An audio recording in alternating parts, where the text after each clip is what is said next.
नमस्कार। क्या आप जानते हैं कि भारत के 12 ज्योतिर्लिंगों में से सबसे पुराने ज्योतिर्लिंग के पीछे का इतिहास क्या है, उसकी कहानी क्या है?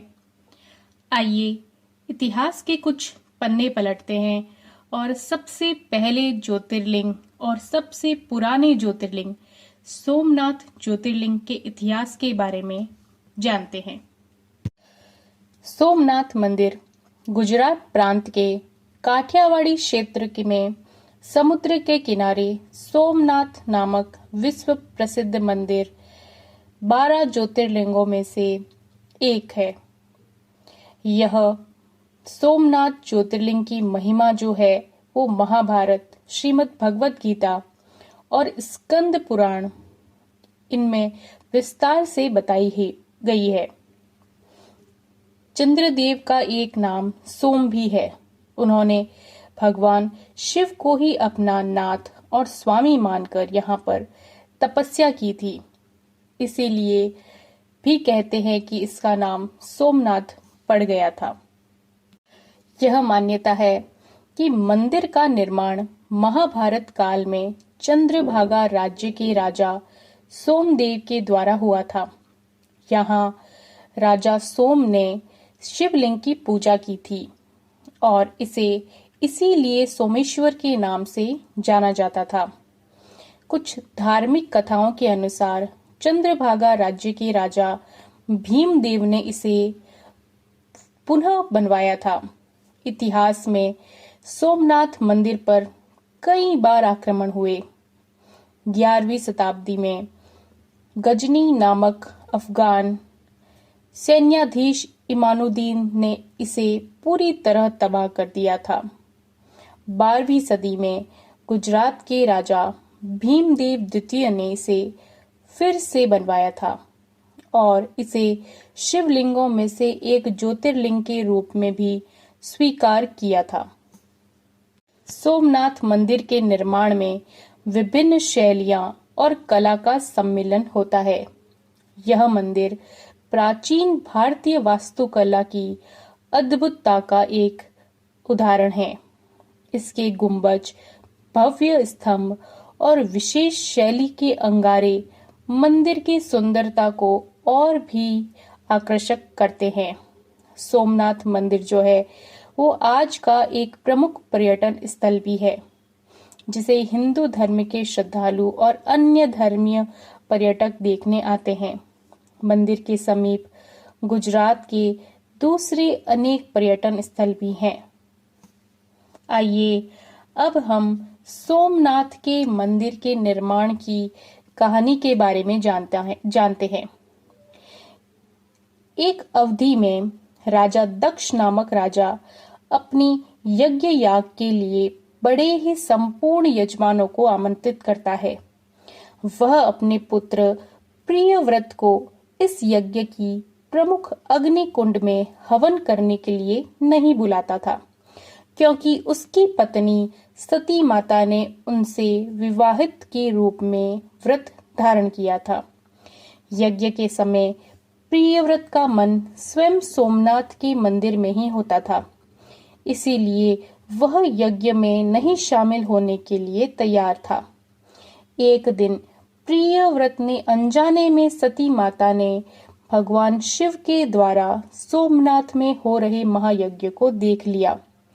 उन्हें देखकर उनका मन स्वयं सोमनाथ के प्रति भक्ति और श्रद्धा से भर गया। सती माता के इच्छा से सोमनाथ ने अपने महायज्ञ का त्याग कर दिया और सती माता के सामने प्रकट हो गए। यहाँ पर भगवान शिव ने सती माता को अपनी स्तुति की और उन्हें आशीर्वाद दिया। यह कहानी जो है भगवान शिव और सती माता के प्रेम और भक्ति का प्रतीक है, जिससे सोमनाथ मंदिर का नाम प्रसिद्ध हुआ। आइए सोमनाथ मंदिर में यूं तो कई रहस्य है, कुछ रहस्यों के बारे में बात करते हैं। सोमनाथ मंदिर के निर्माण तकनीक वैशिष्ट्यपूर्ण है। इस मंदिर का निर्माण इतने भारी और बड़े पत्थरों से किया गया है कि यह अद्भुत और सुरक्षित लगने वाला है। इसके अंदर कई रहस्यमय गुफाएं भी हैं और चंदन के वृक्षों के जंगल भी हैं। सोमनाथ मंदिर एक प्राचीन भारतीय वास्तुशास्त्र के अनुसार बनाया गया है। इसमें नागाची त्रिक्टर का प्रभाव है, जो इसे और भी अधिक रहस्यमयी बनाता है। सोमनाथ मंदिर के बाईं ओर पत्थर के पथ के बीच में समुद्र की ओर इशारा करते हुए एक बड़ा सा स्तंभ भी बना हुआ है, जो कि यहाँ के एक बड़े अट्रैक्शन को सुशोभित करता है, जिस पर कुछ श्लोक भी लिखा हुआ है। उस श्लोक का जो अर्थ है वह यह है कि इस दिशा में अगर आप सीधे सीधे समुद्र की ओर जाओगे तो दक्षिणी ध्रुव तक कोई भी भूखंड बीच में नहीं आएगा। इसका मतलब यह है कि पूरे रास्ते दक्षिणी ध्रुव तक केवल समुद्र ही समुद्र मिलेगा। इसीलिए इसे बाण स्तंभ भी कहते हैं। हालांकि यह ज्यादा पुराना नहीं लगता, लेकिन यह स्तंभ और श्लोक यहाँ पहले भी रहा होगा, जिसे केवल कुछ राजाओं के द्वारा नया बनवाया गया है। मतलब इस बात की जानकारी काफी प्राचीन समय से लोगों को थी, यह इसका प्रमाण है। सोमनाथ मंदिर पर कई बार आक्रमण हुए। आइए सोमनाथ मंदिर पर पहले हमले की कहानी के बारे में जानते हैं, जो कि एक अरबी यात्री अलबुरीन ने लिखा था। उससे शुरू होती है। इससे वर्तमान अफगानिस्तान के गजनी इलाके के तुर्क आक्रांता और लुटेरे मोहम्मद गजनवी को सोमनाथ की समृद्धि और हवा में तैरते, जो कि एक मैग्नेटिक फील्ड की वजह से है, उसके बारे में पता चला। 1024 एडी में अब वह इसे लूटने के लिए भारत पर अपना 16वां हमला करने निकला। मतलब वो पहले भी भारत में 15 बार हमले कर चुका था, जिसमें कन्नौज पर आक्रमण और यह सोमनाथ पर आक्रमण जो था वो सबसे ही भयानक था। करीब 30,000 सैनिकों की फौज के लिए उसने भारत में प्रवेश किया और कई जगह उसका रास्ता छोटे बड़े राज्यों के उसके साथ उसका सामना हुआ, लेकिन वह सबको पछाड़ते हुए आगे बढ़ा। मंदिर के पास करीब 5,000 राजपूत इसकी हिफाजत के लिए गजनवी की सेना से भिड़ पड़े, लेकिन गजनवी आखिरकार मंदिर में पहुंचने में सफल हो ही गया। उसने यहाँ पर बहुत सारी संपत्ति लूटी, शिवलिंग को जो है वो तहस नहस कर दिया और बहुत ही भीषण नरसंहार किया। कहा जाता है कि वो सोमनाथ के दरवाजे से इतना प्रभावित हुआ कि उसे उखाड़कर अपने साथ ही ले गया और उन्हें अपनी कब्र पर लगवाने की इच्छा रखी। हालांकि 1842 ईस्वी में जब अंग्रेजों ने किसी हिंदू मुस्लिम मुद्दे के तहत गजनी स्थित उसकी कब्र के दरवाजे से जो उखाड़कर वापस उसे भारत ले आए, तो पता चला कि उसकी कब्र पर सोमनाथ मंदिर वाले दरवाजे नहीं लगे हुए थे। ये कब्र वाले दरवाजे अभी भी आगरा के लाल किले में रखे हुए हैं। लेकिन कुछ सालों के बाद गुजरात के राजा भीमदेव और मालवा के राजा भोज ने इस मंदिर को जो है वह पुनः बना दिया था। अब 1297 में अलाउद्दीन खिलजी के सेनापति अफजल का इस जगह पर आना हुआ। उसने खिलजी को इस मंदिर के बारे में बताया। खिलजी ने इस पर आक्रमण किया और इसे फिर से ध्वंस कर दिया और भयंकर नरसंहार किया। स्थानीय लोगों ने फिर इस मंदिर को वापस बनवा दिया। 100 साल के अंदर अंदर फिर गुजरात के राजा मुजफ्फर शाह ने यहाँ हमला कर मंदिर फिर बनवा दिया। 1412 में मुजफ्फर शाह के बेटे ने भी इस मंदिर को तोड़वा दिया। यह मंदिर जितनी बार आक्रांताओं ने तोड़ा है, हमारी आस्थाओं ने इसे फिर से और ज्यादा मजबूती के साथ में खड़ा कर दिया। 1665 ईस्वी में औरंगजेब ने भी इसे तुड़वाया तो लोगों ने टूटे हुए मंदिर के खंडर पर ही पूजा पाठ करना शुरू कर दिया। औरंगजेब इस जीत से इतना चिढ़ा हुआ था, उसने खंडर पर पूजा पाठ करते लोगों को भी मारने के लिए सेना भेज दी और नरसंहार करवा दिया। तो इस प्रकार यह मंदिर कई बार ऐसे हमले झेलता रहा है, लेकिन आज भी उसी तरह खड़ा है। जब गजनवी सोमनाथ हमले के लिए रेगिस्तान के इलाके में प्रवेश किया तो वहां के शासक गोगा जी के पराक्रम की गाथाएं उसने सुनी।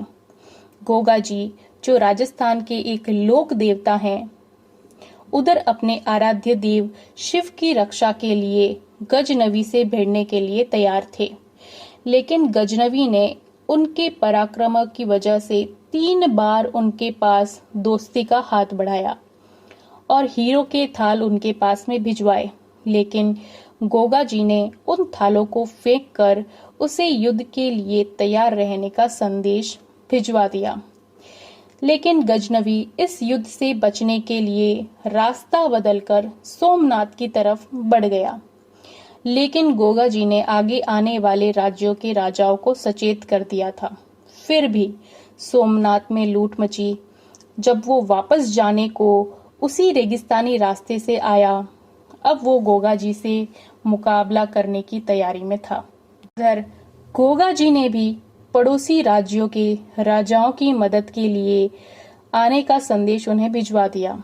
गजनवी ने अपनी चालाकी दिखाई और जो दिन निर्धारित किया हुआ था उससे कुछ दिन पहले ही अचानक गोगा जी के राज्य पर पहुंचकर हमला कर दिया।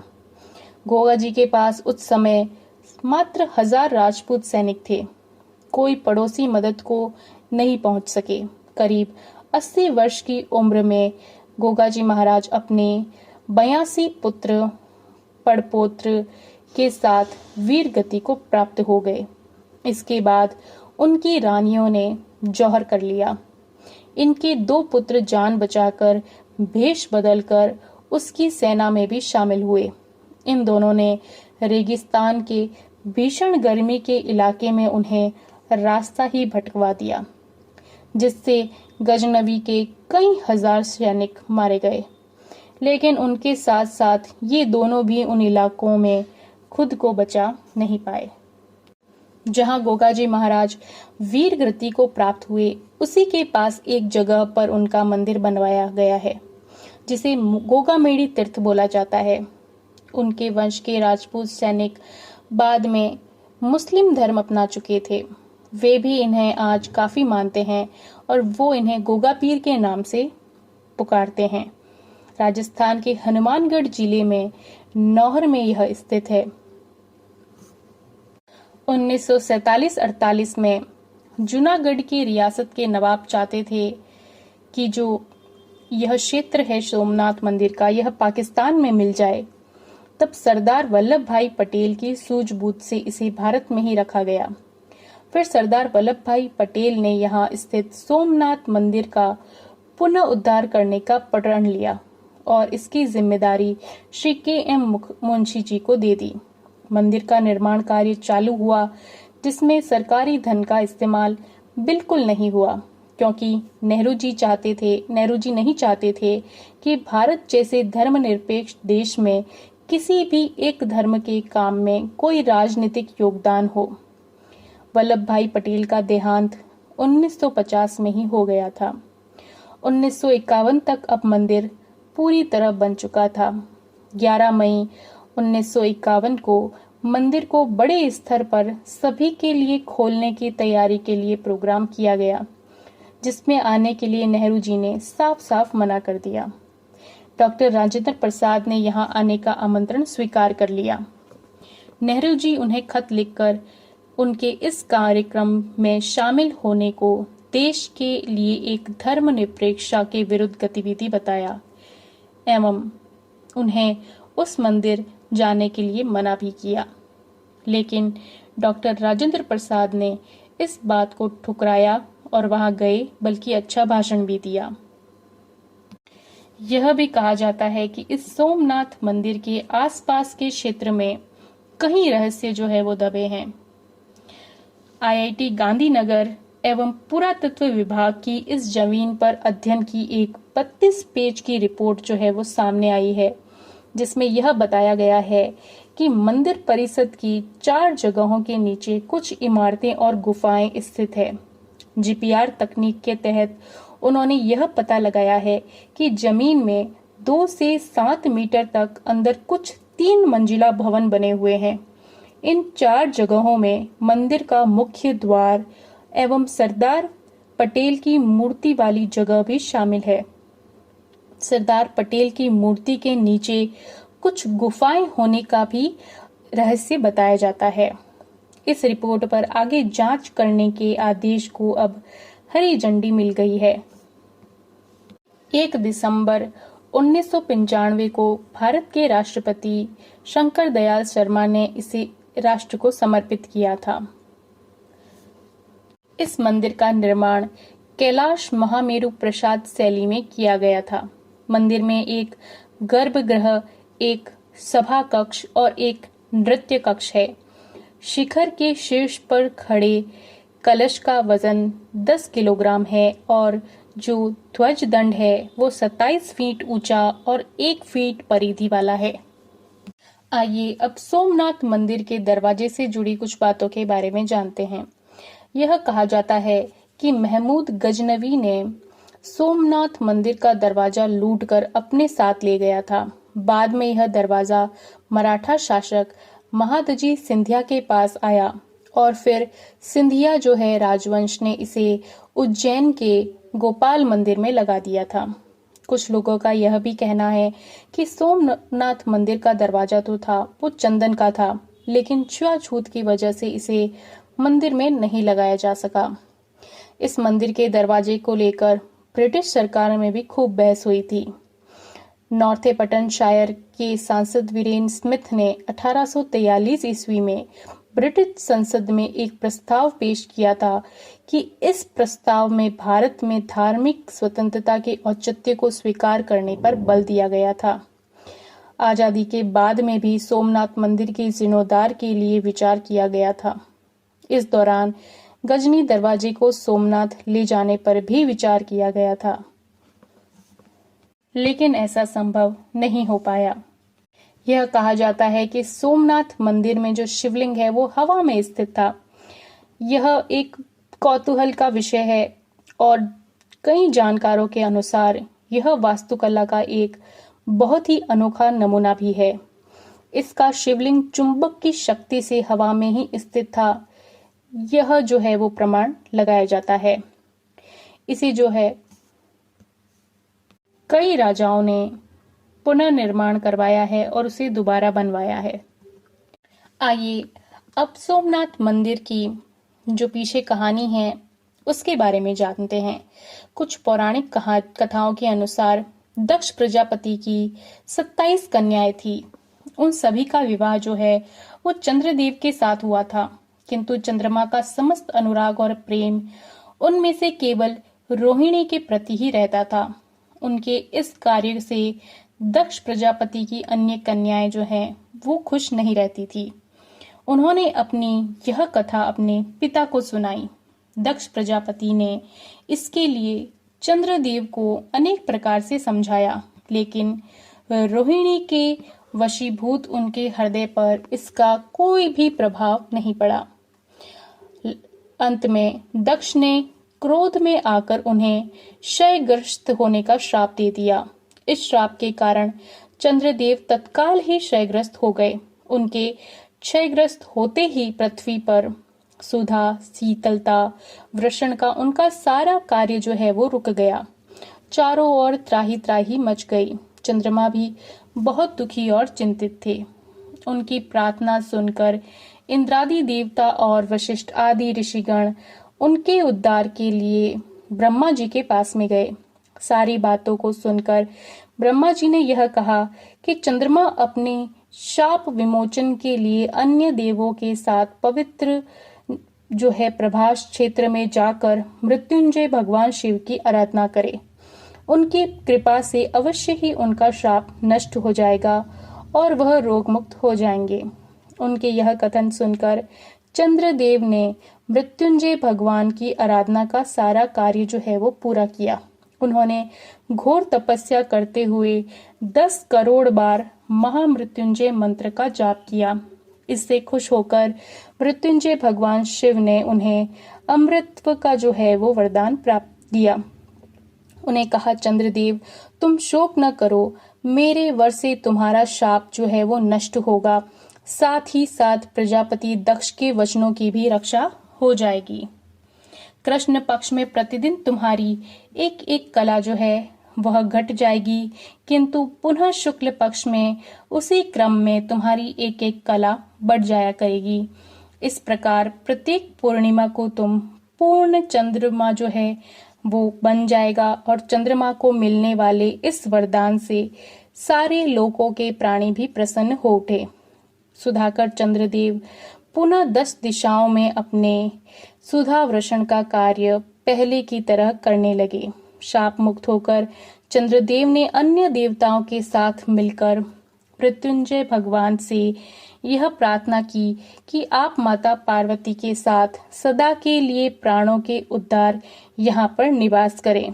भगवान शिव उनकी इस प्रार्थना को स्वीकार करके ज्योतिर्लिंग के रूप में माता पार्वती के साथ तभी से यहाँ पर रहने लगे। अतः सोमनाथ ज्योतिर्लिंग जो है वो चंद्रमा के एक नाम सोम पे भी पड़ा है और यही कहानी दर्शाती है कि इस सोमनाथ मंदिर का ज्योतिर्लिंग का किस प्रकार जो है वो शुरुआत हुई। इसके दर्शन पूजन आराधना से ही जो है वो भक्तों के जन्म जन्मांतर के सारे पाप नष्ट हो जाते हैं। वे भगवान शिव और माता पार्वती की अक्षय कृपा के पात्र बन जाते हैं।